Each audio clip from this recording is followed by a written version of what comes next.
नमस्कार, आपका स्वागत है। इस वीडियो के अंतर्गत हम बात करेंगे डेली करंट अफेयर्स के ऊपर। इस सीरीज़ में हर रोज़ एक वीडियो आएगी जिसमें हम डेली करंट अफेयर्स को कवर कर रहे होंगे और इस सीरीज़ का हर वीडियो डेडिकेटेड होगा हर एक उस शख्स को जो किसी भी कॉम्पिटिटिव एग्ज़ाम की तैयारी कर रहा है और जिसमें करंट अफेयर्स पूछे जाते हैं। तो आज तारीख है 23 अक्टूबर 2024। तो चलिए शुरू करते हैं। आज का पहला क्वेश्चन है, यहाँ पे दो स्टेटमेंट्स दी हुई हैं और पूछ रहा है कि कौन सी स्टेटमेंट करेक्ट है। प्लैंकटन से रिलेटेड स्टेटमेंट है। पहली स्टेटमेंट कह रही है planktons are tiny organism that drift in water. तो यहाँ तक स्टेटमेंट सही है। आगे कह रहा है are limited to oceans only. तो ये स्टेटमेंट गलत हो गई क्योंकि प्लैंकटन्स जो हैं वो फ्रेश वाटर और सी दोनों में मिलते हैं, केवल ओशन तक सीमित नहीं है। तो ये स्टेटमेंट गलत हो गई। दूसरी स्टेटमेंट में कह रहा है कि jellyfish it categorised as one of the phytoplankton. ये स्टेटमेंट भी गलत है। प्लैंकटन्स को दो भागों में बांटा जाता है। एक फाइटोप्लैंक्टन जो कि यहाँ पे लिखा हुआ है, जिसके अंतर्गत प्लांट बेस्ड आ जाते हैं जैसे एल्गी, और दूसरा कैटेगराइजेशन है जू प्लैंक्टन्स जिसमें एनिमल्स आ जाते हैं जैसे जेलीफिश। तो यहाँ पे अगर जू प्लैंक्टन्स लिखा होता तो ये सही होता, या यहाँ पे एल्गी लिखा होता तब भी ये स्टेटमेंट सही होती, पर ये स्टेटमेंट गलत है। तो इसका सही जवाब हो जाएगा नाइदर वन नाइदर टू। दूसरा क्वेश्चन देखते हैं। दूसरा क्वेश्चन में लिखा है नसीम अल बहर एक बायलैटरल नेवल एक्सरसाइज थी जिसमें इंडिया और किस देश ने पार्टिसिपेट किया था। इसके चार ऑप्शंस दिए हुए हैं। पहला ऑप्शन है कजाकिस्तान, दूसरा ऑप्शन है सऊदी अरेबिया, तीसरा ऑप्शन है ओमान और चौथा ऑप्शन है यूएई। तो इसका सही जवाब है ओमान। 1993 से लेकर अब तक लगातार ये नेवल एक्सरसाइज चल रही है इंडियन नेवी और ओमान की रॉयल नेवी के बीच। ये एक्सरसाइज इस बार दो फेजेस में हुई है। पहला फेज था जो हार्बर फेज था और दूसरा फेज रहा सी फेज। तो दो फेजेस में एक्सरसाइज हुई है, तो ये इम्पॉर्टेंट है, इसको याद रखिएगा। तीसरे क्वेश्चन की तरफ चलते हैं। With reference to regional connectivity scheme RCS Udan, जिसका फुल फॉर्म है उड़े देश के आम नागरिक, इसको कंसीडर करते हुए यहाँ पे तीन स्टेटमेंट्स दी हुई हैं जिनको आपको पढ़ना है और बताना है कि कौन सी स्टेटमेंट करेक्ट है। तो पहली स्टेटमेंट है it was launched in 2016 aiming to improve infrastructure and connectivity in India. ये स्टेटमेंट बिल्कुल सही है। दूसरी स्टेटमेंट दी हुई है the first Udan flight took off in 2017। यहाँ तक सही है। कनेक्टिंग सिक्किम, यहाँ पे गलत हो गया, सिक्किम नहीं, यहाँ पे शिमला होना चाहिए। पहली उड़ान की स्कीम की जो फ्लाइट थी वो शिमला टू न्यू दिल्ली उड़ी थी, तो ये स्टेटमेंट हो गई है गलत। The scheme incentivises airlines connectivity underserved region offering them supporting through viability gap funding. तो ये स्टेटमेंट भी सही है। तीसरी वाली स्टेटमेंट भी सही है। तो इसका सही जवाब हो जाएगा 1 and 3 ओनली। ये सही जवाब है। चलते हैं चौथे क्वेश्चंस की तरफ।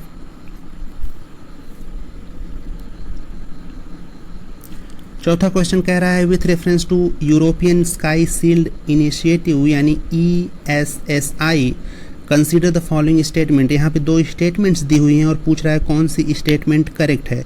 तो पहली स्टेटमेंट कह रही है कि ESSI was launched by Germany to build a unified air and missile defence system across Europe with participation from both NATO and non NATO members. बिल्कुल सही स्टेटमेंट है। दूसरी स्टेटमेंट कह रही है the initiative primarily focus on short range air defence system like Iron Dome. तो ये statement गलत हो गई क्योंकि जो ESSI है वो मल्टी लेयर डिफेंस सिस्टम को ध्यान में रख के काम करता है, न कि short range air defence system को। और उसमें आयरन डोम और एगिस बैलिस्टिक मिसाइल डिफेंस तो बिल्कुल ही शामिल नहीं है। तो ये स्टेटमेंट पूरी तरीके से गलत है। पहली स्टेटमेंट सही है। तो यहाँ पे आपका सही जवाब हो जाएगा वन ओनली। ESSI के बारे में कुछ बातें बता दूँ, रिसेंटली इसको स्विट्ज़रलैंड ने ज्वाइन किया है, इसीलिए हाल ही में स्विट्ज़रलैंड ने ज्वाइन किया है, इसीलिए ये न्यूज़ में है। तो इसको ध्यान में रखिएगा, इस पर क्वेश्चन आ सकता है। चलते हैं अगले क्वेश्चन की तरफ। अगला क्वेश्चन है विथ रेफरेंस टू शिरोमणि गुरुद्वारा प्रबंधक कमेटी SGPC को ध्यान में रखते हुए नीचे दो स्टेटमेंट्स दी हुई हैं, उनमें से कौन सी करेक्ट है ये बताना है। तो पहला स्टेटमेंट है कि SGPC जो है वो मैनेज करती है सिख गुरुद्वारा के अफेयर्स को इन इंडिया एंड अब्रॉड। तो पहली स्टेटमेंट बिल्कुल सही है। दूसरी स्टेटमेंट कह रही है कि the SGPC operates under the gurdwara act 1925। ये स्टेटमेंट भी सही है। तो इसका सही जवाब हो जाएगा बोथ 1 और 2। जब ब्रिटिशर्स आए थे तो उन्होंने गुरुद्वाराज में प्रीस्ट्स को अपॉइंट कर दिया था। इस बात को लेकर 1925 का एक एक्ट है, गुरुद्वारा एक्ट, उसके अंतर्गत SGPC काम करता है और इंडिया के सभी स्टेट्स में जो गुरुद्वारे हैं और अब्रॉड जो गुरुद्वारे हैं उनके रख रखाव, उनके देखभाल का सारा काम वो SGPC ही करता है। तो इसकी दोनों स्टेटमेंट्स सही हैं। अगला क्वेश्चन है which of the following pollutants are typically released during wild fire. तो यहाँ पे 4 पोल्यूटेंट्स के नाम दिए हुए हैं। पहला है कार्बन डाइऑक्साइड, दूसरा है मीथेन, तीसरा है नाइट्रोजन डाइऑक्साइड्स और चौथा है पार्टिकुलेट मैटर। तो ये चारों ही रिलीज़ होते हैं जब वाइल्ड फायर लगती है, तो ये चारों ही रिलीज़ होते हैं। हाल ही में एक रिपोर्ट पब्लिश हुई है जिसने ये बताया है कि 2001 से पहले जो वाइल्ड फायर लगते थे ग्लोबली, उसमें जो कार्बन डाइऑक्साइड रिलीज़ होती थी, 2001 के बाद जो वाइल्ड फायर हैं उसमें जो कार्बन डाइऑक्साइड रिलीज़ होती है उसमें 60% की बढ़ोतरी हुई है। ये रिपोर्ट पब्लिश हुई है, इसीलिए ये क्वेश्चन आया है। तो इसके चारों पोल्यूटेंट्स होंगे, तो ये ऑप्शन 1 सही है। क्वेश्चन नंबर 7 में चलते हैं। ये रिलेटेड है PIL से। PIL का फुल फॉर्म है पब्लिक इंटरेस्ट लिटिगेशन। PIL होता क्या है, जब कोई ऐसा आदमी हो या ऐसी कोई ऑर्गेनाइजेशन हो जो अपना केस खुद ना लड़ सके, तो उस केस में कोई दूसरा अगर उसका केस लड़ना चाहता है तो वो कोर्ट में जाके PIL डालता है। तो यहाँ पे 2 स्टेटमेंट्स दी हुई हैं PIL से रिलेटेड और कह रहा है कि बताइए कि इनमें से कौन सी स्टेटमेंट सही है। तो पहली स्टेटमेंट है कि the concept of PIL organised the concept of PIL originated in India in early 1980s and an extension of a traditional rule of local। तो यहाँ तक 1980s तक तो ये स्टेटमेंट सही है, लेकिन इसके बाद ये स्टेटमेंट गलत हो जाती है क्योंकि PIL का जो कॉन्सेप्ट आया है वो USA से आया है। USA में कॉन्सेप्ट 1960s में आ गया था और वहाँ से इसको इंडिया में 1980s में लाया गया था। तो पहली स्टेटमेंट आपकी गलत हो गई। दूसरी स्टेटमेंट कह रही है कि justice VR Krishna Iyer and Justice PN Bhagwati were pioneer to the introduction of PIL in India। ये स्टेटमेंट बिल्कुल सही है, तो इसका सही जवाब हो जाएगा 2 ओनली।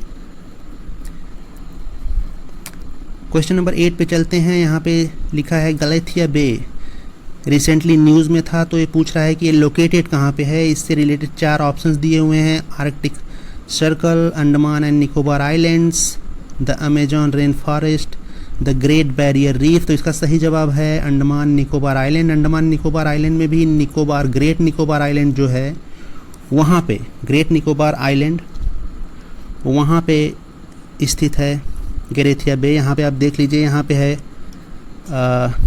ये है ग्रेट निकोबार आइलैंड, यहाँ पे है ग्रेट निकोबार आइलैंड। इसको जूम किया गया है तो यहाँ पे आप देखिए, यहाँ पे गलेथिया बे है जो कि न्यूज़ में थी रिसेंटली। उस पर क्वेश्चंस आ सकते हैं, तो इसको ध्यान में रखिएगा। क्वेश्चन नंबर 9 पे चलते हैं। With reference to red panda consider the following statement. पहली स्टेटमेंट कह रहा है कि द रेड पांडा जो है वो स्टेट एनिमल है सिक्किम का। ये स्टेटमेंट बिल्कुल सही है। रेड पांडा सिक्किम का स्टेट एनिमल है, ये बिल्कुल याद रखिएगा। दूसरी स्टेटमेंट कह रही है कि red panda is listed as vulnerable on the IUCN red list threatened species, बिल्कुल गलत स्टेटमेंट है। रेड पांडा जो है IUCN की रेड लिस्ट में इंडेंजर्ड स्पीसीज की तरह लिस्टेड है, वनरेबल की नहीं, तो ए इंडेंजर्ड है, इसको याद रखिएगा। और इंडिया में red panda Indian wild life protection act 1972 के अंतर्गत स्केड्यूल 1 के अंतर्गत हाईली प्रोटेक्टेड स्पीसीज है। क्वेश्चन नंबर 10 पे चलते हैं। विथ रेफरेंस टू द काला आजार डिजीज़, काला आजार डिजीज़ के को ध्यान में रखकर नीचे 3-4 स्टेटमेंट्स दी हुई हैं, उनको बताना है कि वो सही हैं या नहीं। तो पहली स्टेटमेंट है it is caused by a virus which is transmitted by infected mosquito. तो पहली स्टेटमेंट गलत हो गई, ये वायरस से नहीं बल्कि प्रोटोजोअन पैरासाइट से फैलता है, और मॉस्किटो के थ्रू नहीं बल्कि sand fly, infected sand fly के काटने से फैलता है काला आजार।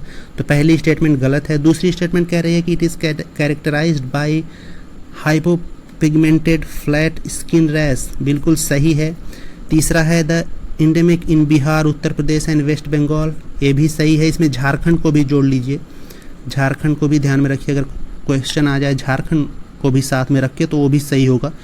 The WHO who AIIMS for its elimination by 2030, ये भी सही है स्टेटमेंट। पहले इसको एलिमिनेट करना था 2015 तक, पर हम नहीं कर पाए तो इसको किया गया 2017, वहाँ पे भी नहीं हुआ, अब इसको बढ़ा के कर दिया गया है 2030 WHO के द्वारा। तो दूसरी, तीसरी और चौथी स्टेटमेंट सही हैं, तो इसका सही जवाब हो जाएगा ये। आइए जल्दी जल्दी अब कुछ रैपिड क्वेश्चंस देख लेते हैं। यहाँ पे लिखा है in which city was the India Turkey friendship association launched. यहाँ पे आपके ऑप्शंस हैं हैदराबाद, जयपुर, कानपुर और न्यू दिल्ली। तो इसका सही जवाब है हैदराबाद। हैदराबाद में ही इंडो टर्की फ्रेंडशिप एसोसिएशन इसको लॉन्च किया गया।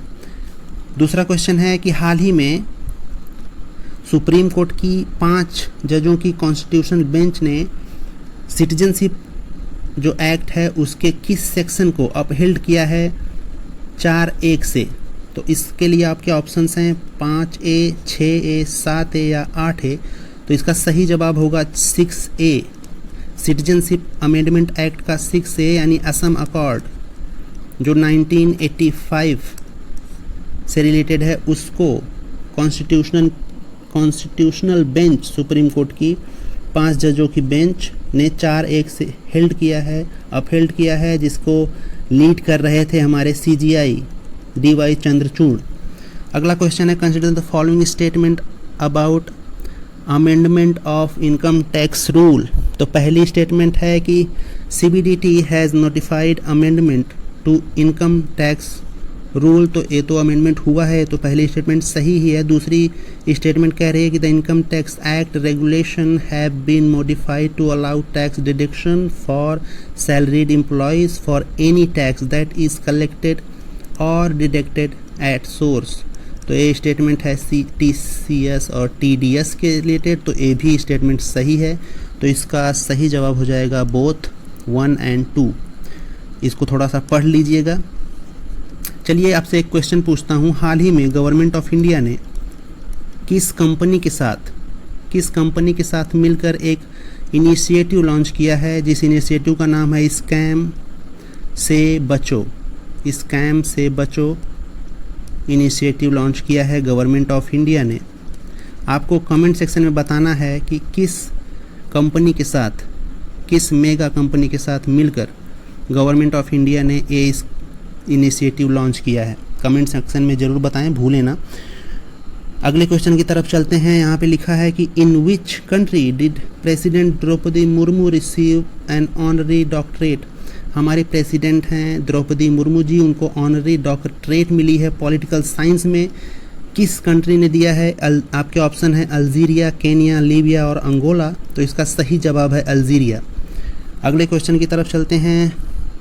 Which bank inaugurated its first branch in Singapore after being granted a wholesale banking license by the Monetary Authority of Singapore? आपके ऑप्शंस हैं ICICI bank, State Bank of India, Axis bank और HDFC bank. तो इसका सही जवाब है HDFC bank. अगला question है, India has provided a new loan facility of rupees 487.60 CR to government of which country. आपके ऑप्शंस हैं मॉरिशस, श्रीलंका, इंडोनेशिया या म्यांमार। तो इसका सही जवाब है मॉरिशस। यहाँ पे एक और क्वेश्चन बनता है, एक और क्वेश्चन मैं पूछना चाहूँगा। हाल ही में मॉरिशस के ही एक आइलैंड को, एक आर्किपेलगो को आज़ादी मिली है। आपको बताना है कि वो कौन सा यूरोपीय देश है जिसने मॉरिशस के उस आर्किपेलगो को अभी तक गुलाम बनाए रखा था, अपने अधीन किया हुआ था, और हाल ही में उसने आज़ाद किया है और उसकी सत्ता मॉरिशस को सौंप दी है। और आपको ये भी बताना है कि वो आर्किपेलगो की लोकेशन क्या है, वो किस ओशन में सिचुएटेड है, क्योंकि उसकी लोकेशन बहुत ही इम्पॉर्टेंट है। चलिए अगले क्वेश्चन की तरफ चलते हैं। Which organisation issued new guideline banning the use of word like natural and organic. जो brands natural and organics word अपने ब्रांड नेम में यूज़ करते थे अपने प्रोडक्ट्स में, उनको किस ऑर्गेनाइजेशन ने हाल ही में बैन कर दिया है। तो आपके यहाँ पे ऑप्शंस हैं, option A, B, C and D। तो इसका सही जवाब ऑप्शन C है, consumer protection authority of India ने बैन किया है। नेक्स्ट क्वेश्चन है, how many policies did Andhra Pradesh issue to promote economic development. Option A है 2, ऑप्शन B है 6, ऑप्शन C है 3, ऑप्शन D है 4। तो इसका सही जवाब है ऑप्शन 6 पॉलिसीज़ जो हैं आंध्र प्रदेश ने अभी हाल ही में अपनाई हैं अपने प्रदेश में डेवलपमेंट के लिए। इस क्वेश्चन में एक हिस्सा थोड़ा मिसिंग है, यहाँ पे होना चाहिए कि जो डिस्ट्रिक्ट इनिशिएटिव है PM जल शक्ति योजना का, उसमें उस मास्टर प्लान को जो लॉन्च किया गया वो कितनी डिस्ट्रिक्ट्स में लॉन्च किया गया। तो इसका आपके ऑप्शन है 29, 28, 22 और 27। तो इसका सही जवाब है 27 डिस्ट्रिक्ट्स में लॉन्च किया गया है। आज के लिए इतना ही। आशा करता हूँ इससे आपको लाभ मिलेगा। इसको देखिए, लोगों तक शेयर कीजिए। आगे और भी वीडियोस आते रहेंगे करंट अफेयर से रिलेटेड।